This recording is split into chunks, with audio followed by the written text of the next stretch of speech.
दोस्तों, आज 15 अगस्त का महोत्सव मना रहे हैं हम पूरे हिंदुस्तान के अंदर। मैं तो ये कहूँगा, जिस तरीके से हम ईद और बकरा ईद को मनाते हैं, इसी तरह हमें इस 15 अगस्त को मनाना चाहिए,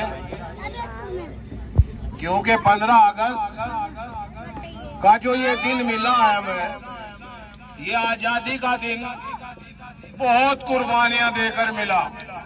50,000 से भी ज्यादा हमारे उलेमाओं ने फांसी के फंदों को हंसते हंसते चूम लिया, सारी उम्र जेलों के अंदर काट दी, तब कहीं जाकर हमें ये 15 अगस्त का दिन, आजादी का दिन मिला।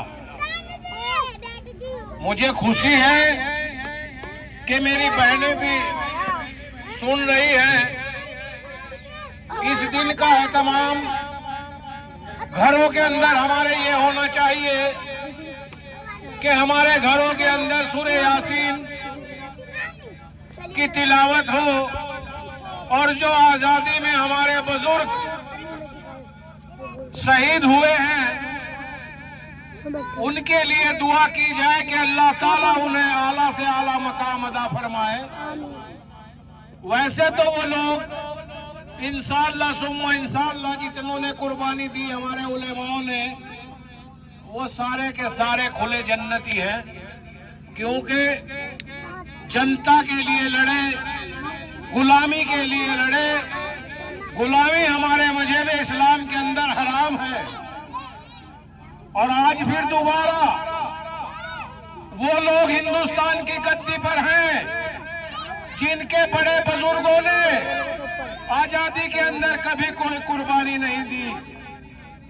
आज फिर हमारा देश गुलामी की तरफ बढ़ रहा है।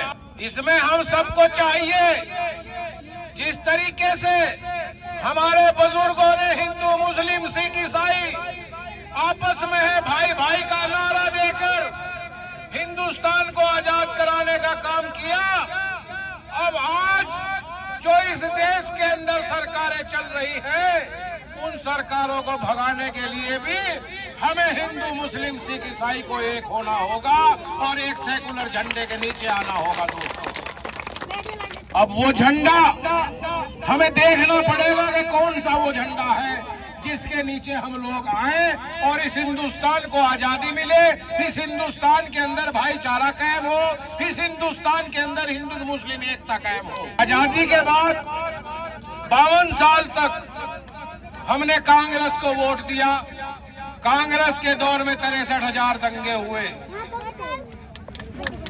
63,000 दंगे, जिनमें बहुत बड़ी तादाद में मुसलमान मारा गया। वो दंगे हिंदू मुस्लिम नहीं थे, वो दंगे थे मुसलमान वर्सेज पुलिस पीएससी। के बाद जब कांग्रेस गई, कांग्रेस के बाद ये और सेकुलर पार्टी आई, चाहे बसपा आई हो, चाहे सपा आई हो, चाहे जनता दल आई हो, जनता पार्टी आई हो, जितनी भी जमातें आई, हमने सेकुलर के नाम पर उन्हें वोट देने का काम किया। लेकिन बदले में क्या मिला दोस्तों? आज हमारी कोई मस्जिद, हमारा कोई मदरसा, हमारी कोई दरगाह, हमारा कोई दाढ़ी टोपी वाला कोई भी महफूज नहीं है। क्यों? कहाँ गए ये सेकुलर पार्टी के नेता? ये क्यों नहीं बोलते जब मस्जिद पर बिल्डोजर चलता है, जब मदरसे पर बिल्डोजर चलता है, जब हमारी खानगाह, हमारी दरगाहों पर बिल्डोजर चलता है? ये क्यों नहीं बोलते? और बोलता कौन है? आप सब भली भांति जानते हैं। एक ही वाहिद है मर्द मुजाहिद, जिसका नाम बैरिस्टर असदुद्दीन ओवैसी है।